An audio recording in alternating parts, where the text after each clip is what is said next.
Look, man, I'm finna just hit y'all with this quick little story time or some shit, you feel me? Y'all know it's morning time, it's 7 in the morning, I have no rest, nigga. I'm off the Za, I'm off it all, you feel me? So, yeah, my wrist is fucked up, you feel me? It is, like, I was trying to lift the trash can or some shit, bro. Like, the trash can overhead back on top. I just hit the mic. Hopefully that doesn't fuck it up. But anyways, man, like, damn. Really hope that doesn't fuck it up, but yeah, I ended up, man, I somehow my arm got stuck or some shit, and I was trying to lift it with one arm. This was the arm, and all I heard was and my shit just started popping like a chiropractor was just beating my shit with some. I don't know, man, but it was bad, and I let go of my arm, and it's stiff. It was bad, and at first it wasn't that bad, but later as time went on. Later as time progressed throughout the day, my shit just started feeling stressed. Like I can't. This the only position. It's in this normal basic position. I can't really move it any other way without it just stinging bad. It's really stressed out, and part of that is my fault because I've been up all fucking day, right? So anyways, I'm getting off topic. So this is where the story gonna start at, right? So anyways, man, my homegirl put me in a mental psychosis, man. Real shit. Alright, so look, I was living with my mom as usual in Greensboro, North Carolina. Alright, we had moved from James B. Dudley High School. You know, I went from there, and then I actually went to Eastern Guilford County in Gibsonville later after I moved, right? So we're on the west side of Greensboro, and if you know anything about Gibsonville, man, it is literally the country, bro. It is a country part of North Carolina. It is a real country place. Like, that's the most country place I've ever been in. I was born in the country, Morehead City.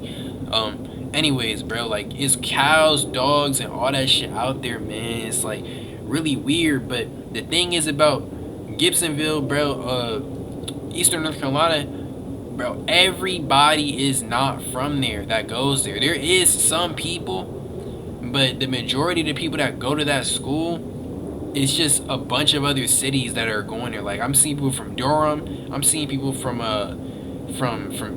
fucking Eden, North Carolina go there. I'm seeing people from damn Greensboro. Like, it's a bunch of people there. So it was a public school too, but I will say that I don't know if that has anything to do with the niggas over there having motion, because when I was going over there, like, niggas had real fucking motion. Like, it was people that really had it moving. Like, I ain't gonna lie, really had it moving, you feel me? So that definitely got me. I appreciate my mom putting me in an area like that, just for the simple fact, like, it was a lot of people there that just wanted to go get the bread, like, just wanted to do stuff, be unique, be different. And I feel like that definitely, you know, it steered me in a pretty good direction, a direction I want and I care for, right? Anyways, so I met this girl during, I want to say, my second semester, and it was an English class, and I think it was English 3 or some shit like that. By this point of time, I'm a junior in high school, right? So she's sitting on the far from me. For the sake of this story, I'll just use her actual nickname because it's a million people named this. So I mean, who cares, right? Her name was Yaya, right? She was a light skin, or I want to say a Dominican from New York City, all right, New York City. So she's coming down here, and coincidentally, I told you how I feel about people from New York, bro. People from New York in general, man. They always loud, always fighting, always doing all this witchamaroo, bro. And at first, I already knew people was saying this, but this is the story that really made me say this shit, bro. Really made me say this, bro. Yaya was a cool person. She was around my height. She liked, I guess, like, bigger guys. Well, she was really versatile. She was bi or some shit, right? I know that. And she would really just, like, she really did not give a fuck. That's one thing about Yaya, man. She didn't give a damn. Like, she cracked bitches, she cracked niggas. Like, she really just do that. Like, I don't know any other way to tell you. And she will always fight, man. She will always fight, bro. Every day, every time she come to the school, she beating somebody's ass, bro. Every single time she come to school, bro. Like, I don't know what was up with her, but when she met me, bro, like, I could tell, like, I don't know. Well, at least from my point of view, she was very, like, latched on to me or some shit. You feel me? Like, and my personality, like, I'm just a joyful ass nigga. Like, no matter who you are, no matter what type of bill, what you been through, I could talk to you like a regular person and just not give a damn. Like, that's why I feel like I could have been a good ass doctor, because I could just make the most awkward, the most terrifying, the most upsetting, dramatic shit ever really not affect you as bad as you think if you just conversate with me for just a couple seconds. Like, I ain't gonna lie, I'm a very good communicator, so I just say it like that. So when she started talking to me, I started talking to her and whatnot, and we ended up getting, her number and shit very, very quickly. And I very much secured that bag instantaneously. You feel me?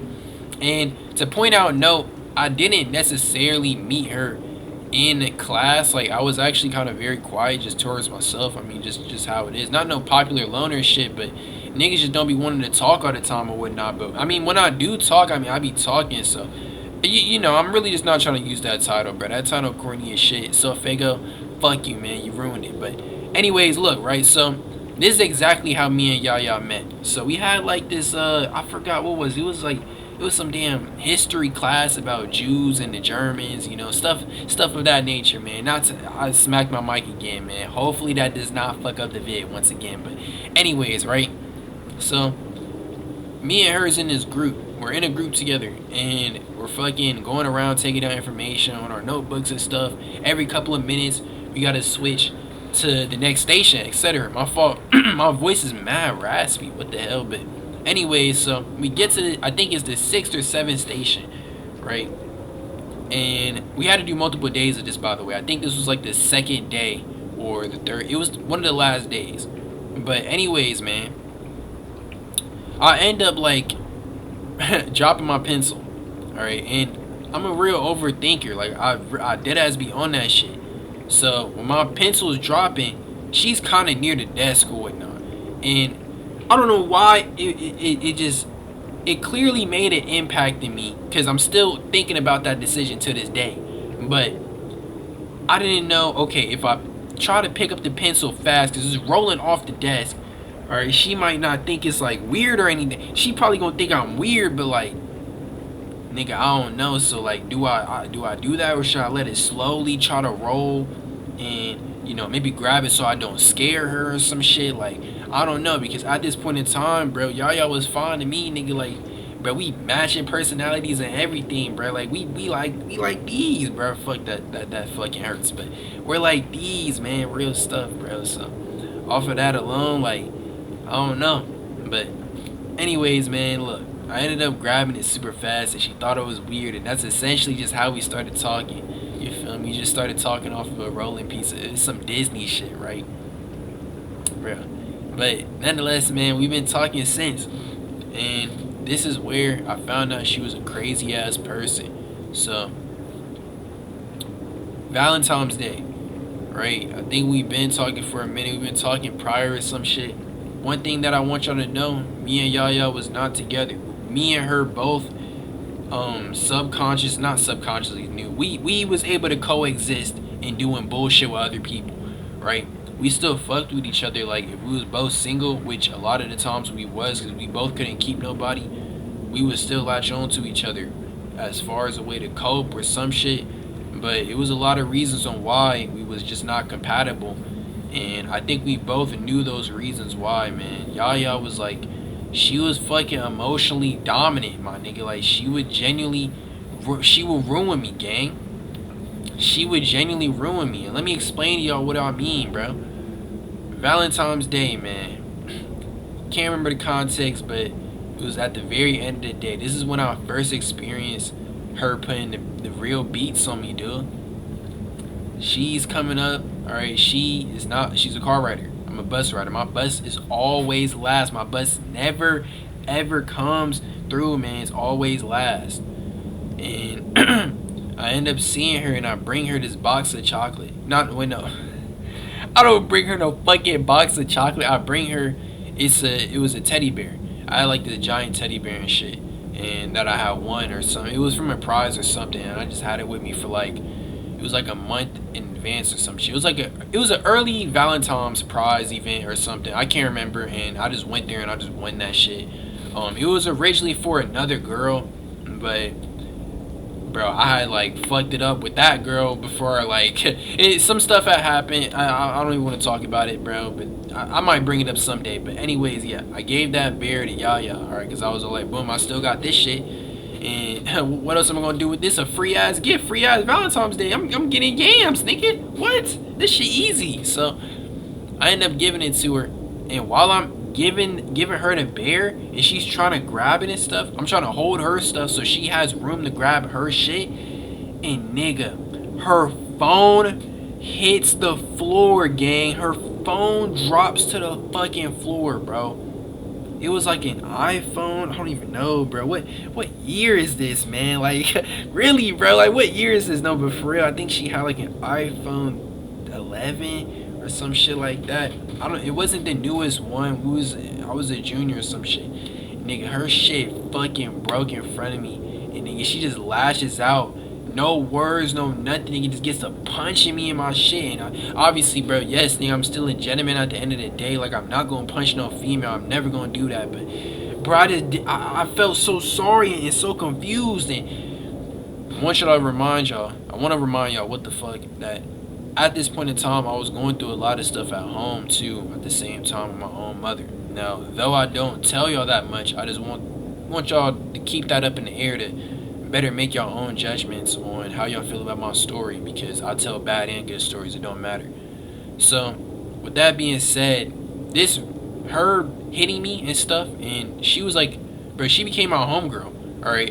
As I told y'all in the last story, like, my homegirls, I don't have no girlfriend. Like, I'm gonna treat my homegirl like these, like, really just like my brother. Like, nigga, we went to war together type shit. Like, I'm gonna treat you just like that, just like I do my brothers. And I don't have too many bros, not actual brothers, but like, you know, bros and shit like that. That's just how I move. That's just how I be. I don't want nobody in my circle, nobody in my position to ever feel like that they don't have a say, that they not as close to me as they think they is. If we not gonna be that close, nigga, we not gonna be cool at all, bro. And that's just what it is. You feel me? Like, that's why I don't have an issue with not talking to people in general and shit like that, because, well, I don't mind just being in my own thoughts, but at the same time, like, I be needing people. And with my circle being so small, like, bro, I can't keep up with everybody still at the same time. Like, even with a lot of people, that's how I know y'all don't be having real friends, bro. Y'all be throwing that fucking title around to everybody, man. Not everybody your friend, but, bro, I just got hella off topic. Anyways, yeah, the point of the matter is, Yaya meant a lot to me. And when she was dead ass putting the beats on me, it put me in some form of mental confusion. Alright, like, how do I even say it? Like, if you play DC Universe Online, like, the mental powers, the purple power shit, that's basically how it was. Like, what she was doing to me, I was so confused. I was lost, bro. Like, why is she doing this to me? I don't understand. And it's obviously, I know I could overpower her, but it was like, it was so confusing to me. I didn't understand really what to do. You feel me? She had some form of mental dominance on me, and I was comparing what I had with her to my relationship with my mother and how she would discipline me and handle me. Because truth be told, bruh, I don't know how a lot of y'all grew up, man, but when I would act out, nigga, my mom wasn't giving me no belt. She was beating, she was white. She was doing me in. Absolutely. So that's just how it was. Was it healthy? And did it come with long-term effects? Definitely did. And this was the first sign of it, man. I'm glad I'm able to actually catch this type of shit. So yeah, this was the first sign of it. And she would do this on, like, almost any time she felt like it, bro. I'm gonna be honest. Like, and y'all asked me why did I come back, because I didn't really feel, like I said, I was comparing my relationship with her to my mother. You feel me? My mother, I was comparing it to discipline, you feel me? So I'm not necessarily taking it. See, I'm thinking like, boom, once that shit finished, like, we cool, we chilling. And that's how a lot of times it was too. But then, like, even through messages and shit, we would argue, she blocked me, and then she unblocked me, and then we argue again and she blocked me. And it wasn't even necessarily an argument. It's like I would confront her about it. Like, it's not times like it wouldn't be I wouldn't confront her. I'd come to her about it. She would dead ass leave marks on me. Like, I'd be bleeding sometimes on the bus or some shit, and I'd be like, damn, I don't notice it till I'm on there and I'm chilling, and I'm like, damn, what the hell? Now she really went crazy or something like that. She really went crazy. I'm showing her, she lashed out on me. I'm like, how you get mad at me? Cause you beating on me. How that make sense? How does that make sense? So it didn't feel right. It didn't make no looking sense to me whatsoever. So, anyways, man, we ended up like I guess just falling out obviously because of that, bro. Like she got tired of the shit. I was just confused. Like I truly didn't understand, and like no, Yaya didn't change as a person. You feel me? Like I understand she wanted me to. I still did not pay for that phone. I'm gonna just go ahead and say that shit now. Like before I even continue this story, no, I did not pay for that phone. Did I want to? Yes, I did get a job actually a little bit afterwards after that fact, and I was like, I had the money to buy her a new phone and shit like that. But then she changed her mind after I had apologized and shit like that because we had just started talking. So I was like, bet, nigga, hey, the money mine, twin. So I was just using my money to buy myself equipment and shit for the channel and stuff. Cause this is like super early, like early Senko, man. I think I had just changed the name to that shit too. Before it was something entirely different that I cannot say because it leads straight to my Gmail. But anyways, nonetheless, yeah, she would do this to me on the basics, and we ended up falling out over it. So, us talking again, it was only virtual since then, and it really was not important. I don't think she get the memo. She still believes her side was right all over her phone, and I feel like obviously now that I'm older, hell nah, bruh. Like what you was doing to me was fucking wrong, gang. Like real stuff. But what I will also say, Yaya was a very good friend. She was a very good. Whoa, wait. All right, see, now I'm fucking up. Yaya was she like you can see that there's a good person here clearly. Like I could talk to her, and bro, I could imagine. I can't like imagine myself in her, but like nigga, she gives me my energy. She gives me the exact same energy I give. You feel me? And like, there's not a lot of people in the world that can just do that when you are somebody that's energized, energetic, and very good at communicating. Don't mind to communicate, and just like you feel me. It's not a lot of people like that, and I thank Yaya for being that type of person. But at the end of the day, man, her beating on me back, it did not send me any fucking further in life, man. That actually sent me a lot back. It put me in like it damaged me in some formality mentally, bro, because it took me a while to understand that. And there is a reason on why I do understand it now, and I'll be making a separate story to that too. If you enjoyed this, please like, subscribe, and I'm gonna see y'all very soon. I love y'all. Bye. Son, let's go. Niggas been calling me industry plant. I'm the last in the industry could stand. They hate it when I said I love my son if he gay. They don't wanna see you love, they wanna see black men hate. 6 months back I used to lie on my songs.